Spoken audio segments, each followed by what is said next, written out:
Shalom! Bom dia! Estamos ao vivo na nossa jornada, onde nós temos falado sobre café, oração e planejamento. Sim!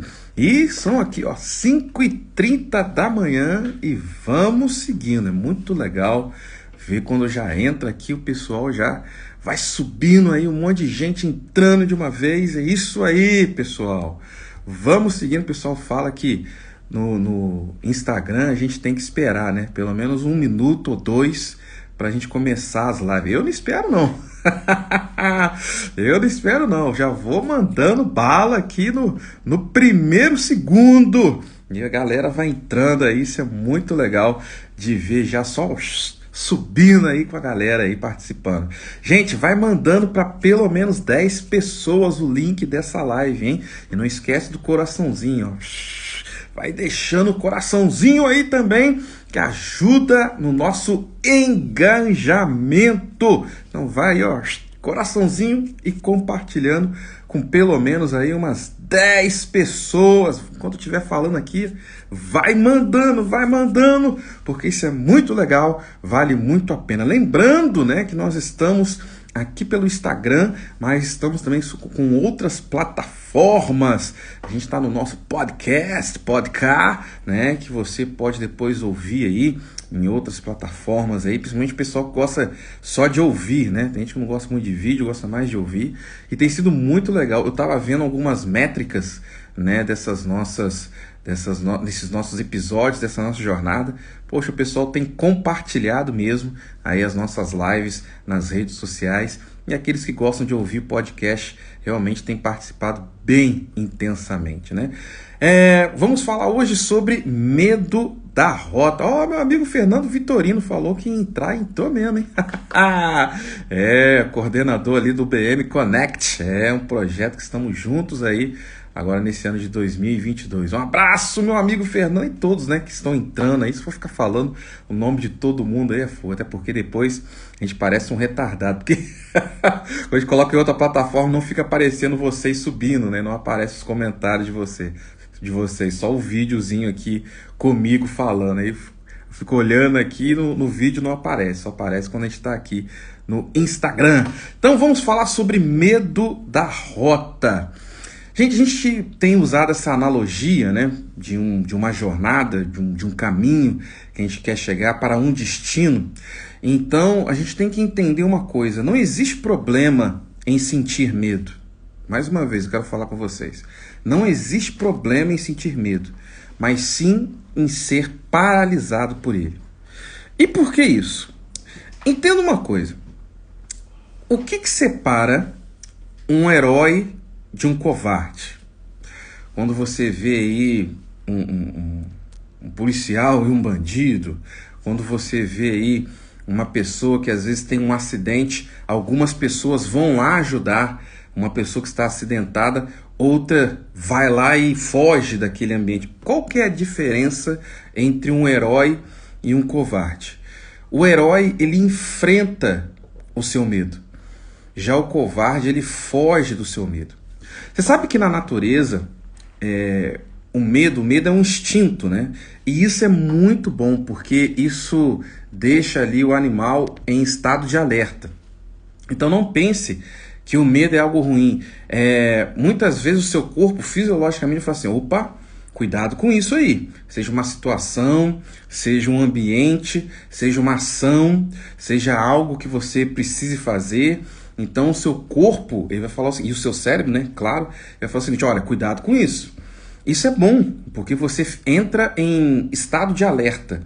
Mas isso não significa que esse estado de alerta, ele tem que paralisar você. E isso é condicionamento, tá, gente? A gente tem que compreender que a gente tem que condicionar o nosso cérebro, a gente tem que condicionar o nosso corpo para que possa enfrentar alguns desafios. E isso é técnica, tá? E eu quero dar algumas dicas nisso aqui para você, até porque a gente tem falado aqui de planejamento, né? Nós estamos projetando 2022, 2022 já começou, tá bom? Hoje é o 8º dia, já passamos uma semana aí de 2022, mas no início do mês, né, estamos projetando aí o ano. E eu quero dar algumas dicas para vocês, principalmente você que sente muito medo. Às vezes perde oportunidades porque não consegue falar em público, perde oportunidades porque às vezes tem um desafio novo, você não consegue. Eu quero aqui, muito brevemente, você sabe que a gente fica aqui no máximo meia hora, né, por dia aqui nos nossos episódios. Eu quero dar algumas dicas para vocês, inclusive daquilo que eu faço na minha própria vida. Eu sou extremamente tímido, gente. Sou extremamente tímido. Existem alguns tipos de temperamento, 4 específicos, né, que eles falam, que é o colérico, o sanguíneo, melancólico e fleumático.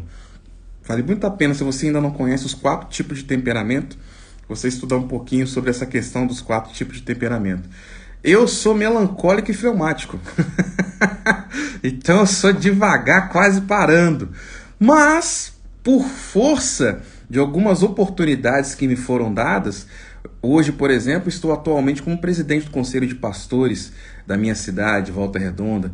Eu sou professor de ensino médio e professor universitário. Eu sou pai de 3 crianças. Sou marido, né? Cuido de centenas de pessoas, né? Na minha função eclesiástica, né? Porque eu cuido de pessoas na minha igreja local, cuido de pessoas das nossas igrejas externas, no Brasil e fora do Brasil, dando atendimento. Então eu não posso ser tímido. Eu tenho que ter um protagonismo, eu tenho que saber falar com pessoas, eu tenho que saber me impor, eu tenho que saber colocar ideias, eu tenho que saber direcionar pessoas. Mas, Rodrigo, como é que você faz isso se você é tímido? Tem técnica. E aí eu quero dar uma técnica aqui para vocês sobre isso, né? Sobre essa questão que nós falamos aqui. Então, primeira coisa, você está numa reunião, né? Reunião mesmo, seja de empresa, seja da escola, seja alguma coisa que você tenha que fazer. Você está numa reunião. Eu tenho uma técnica. Toda vez que uma pergunta é feita, eu levanto a mão. Às vezes eu não sei nem o que eu quero perguntar, mas alguém fala assim, alguém quer perguntar alguma coisa? Eu vou lá e levanta a mão. É um ato, eu já treinei o meu cérebro para isso. Como é que você treina o cérebro para isso, Rodrigo? Você tem que tomar atitudes nessas situações. Já teve casos de reunião que a pessoa fala, alguém tem uma pergunta? Eu falo, levantei a mão. A pessoa, qualquer pergunta? Não, eu queria entender. Aí, para não ficar sem graça, né, eu invento uma pergunta lá, mas para que possa ter oportunidades, né, e a gente possa se destacar em alguns ambientes. Eu faço muito treinamentos, né? Eu tenho uma consultoria, uma das minhas empresas é uma consultoria, e eu faço muitos treinamentos. E eu não sei se você já participou de uma dinâmica, né? Quem gosta muito é galera coach, mas é uma dinâmica legal, onde você vai passando, geralmente é um envelope, ou às vezes um microfone, ou às vezes um objeto, e uma música vai tocando. Aonde para, você tem que responder uma pergunta. Antigamente, toda vez que tinha esse negócio, eu era aquele que passava logo o negócio rápido, né? E depois, com o tempo, você quer saber de uma coisa? Eu tenho que ter protagonismo nesse negócio. Aí eu me lembro de uma vez que a gente foi fazer uma dinâmica dessa, era um treinamento de uma empresa, né? Inclusive eu ainda faço parte dela, não tão ativamente, mas eu continuo fazendo parte dela. É uma franquia. E aí o treinador lá estava lá passando, ó, a gente vai passar agora para vocês aí um envelope. Dentro do envelope tem uma pergunta. E aonde parar você vai ter que responder essa pergunta. Aí começou a galera a passar, tipo assim, não quero responder não, não quero responder não.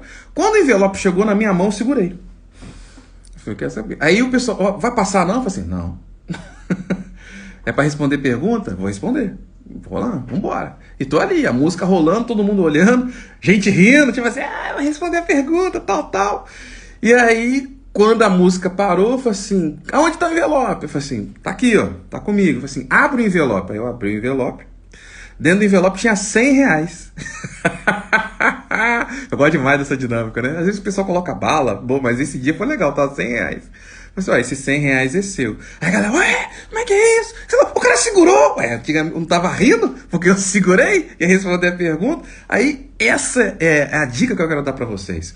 Sabe? Oportunidades. Podia ter uma pergunta lá mesmo, alguma coisa que pudesse me envergonhar, alguma coisa assim, mas o que pagar esse risco? Sabe? A gente tem que entender um pouco mais sobre isso quando a gente fala de medo da rota. Sabe? Enfrente o medo. Sabe? Não seja paralisado por isso. Sabe? Nada é grande demais, gente. Nada é caro demais ou qualquer outro obstáculo que você queira colocar e se autoimpor. Sabe? Nada. Entenda uma coisa, eu posso tudo. Posso tudo. Ah, mas eu não sei se eu vou conseguir pagar tal coisa. Vai conseguir sim. Faz um planejamento, igual a gente já falou aqui, e manda bala. Ah, mas eu não sei se eu vou conseguir falar. Eu recebi uma promoção, eu não sei se eu vou conseguir falar com as pessoas. Vai sim.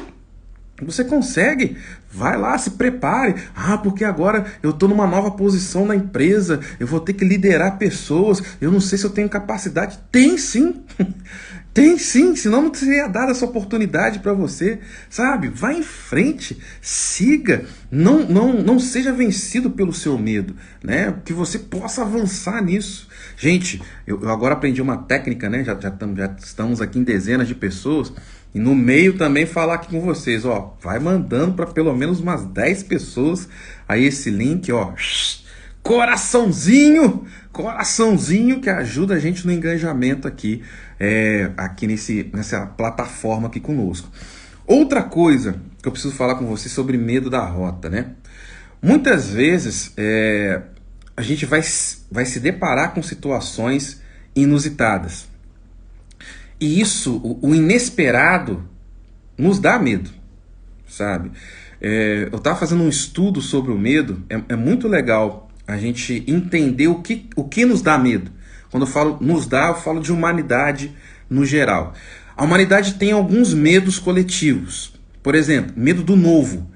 Tudo que é novo dá medo.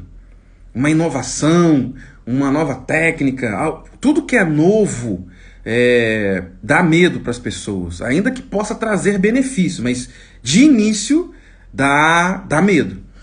Outra coisa, escuridão, né? A escuridão, a ausência de luz, de uma maneira geral, a humanidade tem medo. Por quê? Ela sabe que ela está em um lugar, mas ela não consegue saber que lugar é esse, o que está acontecendo. Então, é um segundo medo coletivo que as pessoas têm. E outra coisa, o desconhecido, quando ela tem que fazer algo que ela não sabe, que ela tem que fazer algo que não acontece. Opa, pessoal aqui, Projeto Vida Portugal, vamos treinar a Europa. Vamos! Vamos treinar a Europa. Não sei se é a Denise ou a Aladi que está falando aí, vamos treinar a Europa, né? Bem, na verdade, eu já estou treinando. A gente tem feito alguns treinamentos online, mas vamos treinar ao vivo. Ah, tem muito tempo que eu não vou a Portugal. Já estive uma vez em Lisboa, mas nunca estive em Braga, onde é que eles estão lá. Então, vamos lá, né? A gente tem que entender esses 3 tipos de medo. Então, esse medo coletivo, né, é o medo da humanidade. Ao Aladi. Um abraço, Aladi, meu amigo. Esses medos da humanidade, eles se configuram de formas diferentes em cada pessoa. Por exemplo, o medo do novo. Você, na sua realidade, o medo do novo. Às vezes você recebe uma promoção, né? Isso é algo novo. Aquilo vai te... Caramba, peraí, eu nunca recebi uma promoção, isso é novo. Você teme. Né? E aquilo resulta, muitas vezes, em uma surpresa que gera uma paralisia. As pessoas recebem uma notícia e aí paralisa. Depois, é lógico que não tem escuridão aqui, né? Mas isso é uma área desconhecida. Ou seja, você nunca enfrentou aquele desafio, você nunca passou por aquilo, você nunca foi promovido, então é algo desconhecido, é algo novo, que é um dos medos irracionais da humanidade, e é algo desconhecido, que é o terceiro medo irracional da humanidade. Só não tem escuridão, né? E aí aquilo, muitas vezes as pessoas, não quero não. Se paralisa. Deixa eu dar uma experiência pessoal, eu tenho que falar de mim, né, gente? Porque eu tenho que dar para vocês alguns toques. Daqui a pouquinho eu vou dar alguns exemplos bíblicos, que eu gosto de dar aqui para vocês também. Mas deixa eu falar um exemplo pessoal. Como eu disse, eu sou muito tímido. Mas, graças a Deus, eu sempre fui cercado de boas pessoas, de verdade, né? No meu trabalho, na minha família, na escola, na faculdade, eu tenho, assim, exemplos muito legais. Opa, o Fernando falando aí, tudo principia na própria pessoa, Gonzaguia. É isso aí, Fernando, é isso aí mesmo, né, frase. Gente, eu tô doido para fazer a nossa live à noite, onde eu vou poder interagir mais com vocês. Aqui eu não posso interagir com todo mundo, porque se eu ficar respondendo cada pergunta aqui, né, e cada interação não dá. Mas algumas aqui vale a pena a gente pontuar. Mas na nossa live da noite não, daqui a pouco a gente coloca aí as artes e tudo mais. Aí na live da noite eu vou poder responder todos os comentários, todas as perguntas, vai ser só para isso. Mas por enquanto aqui vamos seguindo o nosso conteúdo. Então, esses dois medos, dos três, esses dois medos se tornam uma base para as pessoas, né? Então elas têm medo do novo e têm medo de algo desconhecido e muitas vezes rejeitam oportunidades. E aí é que eu quero falar com vocês. Eu me lembro de uma oportunidade. Eu sou técnico em química também, né? Além de professor da área de humanas, eu sou técnico em química. Eu me lembro que eu estava trabalhando na Cimento Tupi, que infelizmente hoje fechou em Volta Redonda, não tem mais a fábrica de Cimento Tupi. Mas uns anos atrás, tinha lá um grupo bom de funcionários em um laboratório, né, químico-físico lá, e eu trabalhei nesse laboratório. E eu me lembro, eu era novo, tinha 17 anos, menino, adolescente, né? E aí eram uns 4 pessoas que estavam no laboratório. Um que ficava sozinho no laboratório químico, o outro que ficava no laboratório físico e uma outra pessoa que ajudava no laboratório químico e físico, né? E eu como estagiário. E aí, quando a gente começou a trabalhar, eu sou técnico em química, então eu ficava no laboratório químico, né? E o outro rapaz que ficava lá e começou a ficar mais no laboratório físico. Só que as experiências do laboratório químico, elas tinham que esperar, né? Elas tinham um período de maturação, uma análise, algumas coisas que você tinha que esperar um tempo. Então não precisava ficar direto naquele laboratório. Enquanto alguma coisa estava acontecendo, eu podia ir no outro laboratório físico. E assim comecei a fazer. Falava com o meu responsável do laboratório químico, aqui ó, acabei de fazer, a gente tem que esperar aqui agora meia hora, a gente tem que esperar aqui agora 40 minutos. Posso ir lá no laboratório físico? Ah, pode. Depois você sabe que você tem que analisar. Não, beleza, pode deixar que eu volto aqui antes disso. E assim fazia. Se uma experiência demorava meia hora, eu ficava lá 25 minutos, porque aí 5 minutos antes eu já voltava para lá. Se alguma experiência levava 40 minutos, né, de ebulição, alguma coisa assim, eu voltava com 35 minutos. Então, com 5 minutos antes do término da experiência, eu voltava. E ficava lá. E aí, o que aconteceu? O rapaz do laboratório físico gostou muito de mim. Ele falou, rapaz, Rodrigo... E o cara do laboratório químico também, porque ele via que eu não abandonava minhas responsabilidades. E aí, foi uma coisa muito legal, porque depois eu fui pro exército, né? Porque eu estava com 17 anos, no ano que eu fiz 18 anos, eu fui convocado e eu tive que ir pro exército. O cara que era o responsável da área, ele foi na minha casa, né? Porque terminou meu período de estágio, falou assim, olha, a gente quer contratar o Rodrigo, a gente precisa dele. Só que infelizmente eu estava no exército. E aí eu não pude trabalhar. Mas a minha mãe, né? Porque eles foram na minha casa, e aí minha mãe falou o seguinte, olha, Rodrigo, a empresa da Cimento Tupi veio aqui te procurar, falou que precisa de você. Eu falei, mãe, eu tô aqui no exército, não posso. E aí foi muito, muito legal. E foi uma das coisas, né? Uma das minhas primeiras experiências de que eu tenho que saber aproveitar oportunidades. É claro que nesse caso o exército me impediu, mas aquilo criou para mim uma tela mental, uma identidade que sempre que eu posso me esforçar mais, eu preciso fazer isso, né? E assim eu fiz no exército também. Eu saí com honras no exército, né? Consegui sair com honras no exército porque eu sempre entreguei mais do que as pessoas pediam. E isso é vencer o medo. É alguém pedir para você, ó, Rodrigo, você tem como pegar para mim um copo d'água? Aí eu falei assim, beleza, eu vou lá pegar o copo d'água. Aí eu vou lá, pego o copo d'água e pego um suporte. Eu pego para você não uma água quente, eu pego uma água gelada. Então, para não poder sujar a sua mesa, eu pego um suportezinho, né? Para a água ficar ali e não sujar a mesa. Ninguém pediu para pegar um suporte, ninguém pediu para pegar uma água gelada. Pediu para pegar uma água. Mas eu vou entregar um pouco mais. Para isso, você tem que vencer o seu medo. Ah, será que a pessoa vai gostar? Ai, será que eu posso fazer isso? Não, faça! né? Entregue a mais, vença essa paralisia. Ah, recebi uma proposta de emprego e nessa proposta eu já recebi logo com 1 mês, 2 meses, 3 meses uma promoção. Assuma, sabe? Pega. Ah, mas eu não vou ganhar dinheiro por isso. Gente, é uma das coisas que a gente vai falar nessa jornada, sabe? É uma das coisas que a gente vai falar nessa jornada. Esquece um pouco grana, cara. Esquece. Que isso, Rodrigo? Mas a gente precisa de grana. Eu sei, cara. Eu sei. Eu sei que você precisa de dinheiro para pagar suas contas, tal. Mas entenda que existem oportunidades que a experiência vai valer mais do que o dinheiro que você vai receber. Tem coisas que vão te dar muito mais trabalho. Escuta o que eu estou falando aqui. Vai te dar muito trabalho. Você vai ter que se esforçar mais. Mas a experiência que você vai ter naquilo, dinheiro nenhum na vida vai pagar.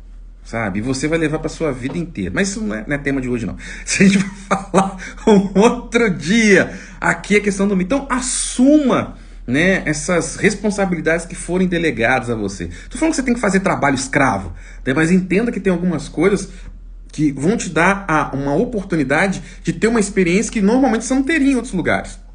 Então, isso é importante. Eu quero dar 2 exemplos bíblicos. Como eu disse, eu quero sempre dar para vocês princípios bíblicos, ainda que eu não leia os textos. Tem 2 histórias sobre medo que me chamam muita atenção na Bíblia. Tem outras, mas essas 2 me chamam muita atenção. A primeira é de Moisés e a segunda de Gideão. Quem era Moisés? Moisés, ele foi criado a vida inteira com a cultura egípcia. Ele era hebreu, mas ele foi criado 40 anos no palácio. E aí depois matou um egípcio, teve que fugir para o deserto e ficou mais 40 anos no deserto. Nessa jornada de mais 40 anos, já estava com 80 anos, ele recebeu uma mensagem, uma revelação de Deus. E aí quando Deus falou com Moisés, ele teve medo. Falou assim, como é que eu vou falar com o povo? Em nome de quem que eu vou? Aí Deus falou assim, eu sou. Falei assim, não, mas eles, quando eu for falar com eles vão pedir alguma coisa, alguns sinais. Aí Deus dá um sinal, fala, bota a mão aí debaixo do seu sovaco. Aí colocou lepra, bota a mão de novo, sem lepra, tá aí o primeiro sinal. Mas e aí, eles vão poder às vezes me questionar algumas coisas. O que você tem na mão? Eu tenho um cajado, joga ele no chão, vira uma cobra, pega pela ponta, pum, beleza. Todos os impedimentos que Moisés deu, Deus deu uma resposta. Isso eu acho fantástico. Isso é raro, tá? Isso é raro. Você não vai ver muito na Bíblia Deus chamando alguém impor condições a Deus e Deus responder essas condições. Moisés aconteceu isso. E aí, fala assim, não, Deus, como é que eu vou fazer? Eu sou gago, eu tenho a língua presa. Aí Deus perde a paciência, né? É uma forma de antropopatismo, né? Que é forma de dar sentimentos humanos a Deus. Você, já te mandei, já te dei sinal, vai embora. E Moisés vai, né? Com medo, inseguro do jeito que ele era. Mas fez uma coisa extraordinária. Tem momentos na nossa vida, pessoal, que você não vai deixar de sentir medo. Escute isso que eu tô falando com você. Você não vai deixar de sentir medo. Você tem que ir com medo em tudo, filho. Vai assim mesmo, com medo, tremendo, tremilicando. Vai embora e faça o que você tem que fazer. E aí você vai pegando experiência, você vai tendo expertise, aí você vai começando a realizar algumas coisas que antes você tinha medo, mas agora você tem experiência e agora você não vai precisar mais ter tanto medo, né? Então, vai com tudo. Outra história que eu gosto muito é de Gideão. Gideão era da tribo de Benjamim. A tribo de Benjamim era uma das menores das 12 tribos de Israel. E a Bíblia fala em Juízes que Gideão estava malhando trigo no lagar. Eu preciso desmistificar umas coisas para vocês, que eu sei que às vezes o padre, o pastor explicou para você, mas eles queriam te ensinar uma coisa, mas ensinaram errado. Eles falam que por Gideão estar malhando trigo no lagar, só para você entender, lagar é lugar de pisar uva. Você malha trigo é na eira. A eira é um campo aberto, tá? Então lagar é lugar de uva. Eira é que é lugar de você malhar trigo. Então por que ele estava malhando trigo no lagar? Muita gente fala, porque Gideão era covarde, ele tinha medo, ele estava malhando trigo no lagar porque ele não queria ser visto, era alguém medroso. Deixa eu dar uma outra perspectiva aqui para você. Eu até concordo com esses pregadores, né, que Gideão sentia medo. Concordo. Por isso que ele estava malhando trigo no lagar, que era o lugar de uva, de pisar uva num lugar fechado. Mas eu não concordo de que Gideão era covarde. Que ele sentia medo, beleza. A nação de Israel na época estava sendo dominada pelos midianitas. Então ele tinha medo de que o fruto do seu trabalho fosse roubado. Então, como ele tinha medo de que o fruto do seu trabalho fosse roubado, ele não estava malhando trigo na eira, que era um lugar aberto, todo mundo ia ver, lá, Gideão malhando trigo, vamos pegar o trigo dele. Não, ele malhou trigo no lagar, porque era um lugar fechado, ninguém via. Então, para mim, mais do que alguém que tem medo, Gideão, para mim, é um estrategista. Porque numa situação adversa, ele estava dando uma nova solução. Ele não deixou de trabalhar, estava trabalhando sob condições diferentes. Mas ele teve medo. E aí, quando Deus o chama, é muito legal que, assim como Moisés, ele impõe condições a Deus. Assim, Deus, é o Senhor mesmo, mas eu sou da tribo de Benjamim e eu sou o menor da minha casa. Ou seja, da menor tribo, ele era o menor da sua casa. E ele falou o seguinte, já que eu sou eu mesmo, então vamos fazer o seguinte, então faz isso aqui. Então, olha lá, isso é calã, e tem uma série de coisas lá. Não, pera aqui, eu vou te dar uma oferta aqui, vou trazer um cozido, espera aqui. Aí esperou, foi lá, fez. Depois, não, agora, molha seca lã, agora molha lã e seca o ambiente. E deu uma série de condições. E Deus respondeu essas condições. E depois disso ele conseguiu fazer o que ele foi chamado para poder fazer. Mesmo com medo. Eu preciso enfatizar isso com você, quando a gente está falando aqui nesse nosso episódio de medo da rota. Você pode sentir medo. Pode sim. Porque às vezes eu vejo alguns coaches assim, para de sentir medo. Palhaçada. Você tem que sentir medo. Medo é um instinto. É uma reação natural do cérebro e que é respondida pelo corpo. Sinta medo. Não lute contra o medo. Você tem que entender. Não, eu estou com medo. Você tem que aceitar essa realidade. Eu estou com medo. E aí você tem que enfrentar o medo. É diferente. Não é falar assim, eu não sinto medo. É você enfrentar o medo e trazer com uma nova percepção. Beleza, gente? Eu quero aqui, já caminhando para o final, ainda vou orar com vocês. Quero dar aqui uma dica de livro, como a gente sempre dá, né, em cada episódio. Pedagogia da Virtude, uma educação possível, de Ricardo Ardil. Tá aqui, ó. Muito legal esse livro. Inclusive, esse livro serve de base para muito que a gente fala aqui, tá? A estratégia que o livro fala de uma jornada, eu tirei daqui também para poder fazer essa nossa jornada aqui. Ele fala lá em um capítulo, né, aonde queremos chegar. Ele trabalha um texto que eu quero falar com vocês aqui. Qualquer empreendimento, por mais simples que seja, exige um mínimo de planejamento. Um piquenique no fim de semana nos obriga a pensar onde gostaríamos de ir, como vamos chegar lá, quanto tempo ficaremos, que tipo de alimento levaremos, a roupa adequada, o tipo de companhia, etc. O tipo de companhia talvez seja o mais importante. Imagine que teremos que caminhar numa trilha para chegar a um lugar maravilhoso. E o amigo escolhido só gosta de pisar em granito do shopping center. Com certeza ele vai ficar muito incomodado e vai afetar a todos. Por isso, até a rotina do nosso dia a dia exige um planejamento. Isso é legal demais. Inclusive, está na nossa próxima proposta que eu vou falar com vocês, que é Não Vá Sozinho. Amanhã, a nossa temática é Não Vá Sozinho. Você tem uma rota, você tem um caminho, uma jornada a seguir. Não vá sozinho. Já falo um pouco mais sobre isso. Então, acredite, tenha medo, mas enfrente o seu medo. Vamos orar? Pai, em nome de Jesus, que a tua graça, a tua bênção, o teu poder seja sobre a vida de cada um dos teus filhos e filhas. Que eles possam, meu Pai, enfrentar o medo, a tua palavra, medo. Que a tua graça